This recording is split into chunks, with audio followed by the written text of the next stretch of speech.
అనారోగ్యం కారణంగా ఢిల్లీ క్యాపిటల్స్తో జరిగిన గత మ్యాచ్కు దూరమైన కెప్టెన్ హార్దిక్ పాండ్యా ఇప్పుడు పూర్తిగా కోలుకున్నాడు.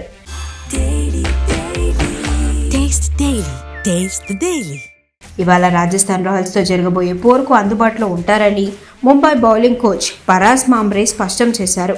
గౌహతిలో జరిగిన నెట్ సెషన్స్లో హార్దిక్ పాండ్యా బౌలింగ్ ప్రాక్టీస్ చేస్తూ కనిపించాడు. హార్దిక్ కేవలం అస్వస్థత వల్లే ఈ మ్యాచ్ ఆడలేదని, ఆయనకు ఎలాంటి గాయాలు కాలేదని కోచ్ స్పష్టం చేశారు. ఢిల్లీతో జరిగిన గత మ్యాచ్లో హార్దిక్ లేకపోవడంతో ముంబై తన టీమ్ కాంబినేషన్స్ను మార్చాల్సి వచ్చింది. సౌత్ ఆఫ్రికా ఆల్రౌండర్ కార్బెన్ బాష్ను టీంలోకి తీసుకొని వచ్చారు. అలాగే దీపక్ చహర్ కూడా తుది జట్టులో చోటు సంపాదించుకున్నాడు.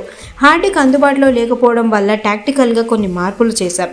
ఆయన ఉంటే బ్యాటింగ్ బౌలింగ్ రెండింటిలోనూ డెప్త్ ఉంటుంది.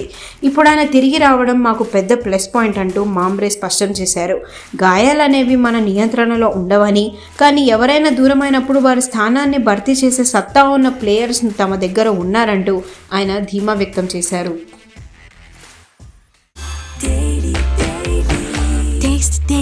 Taste the Daily.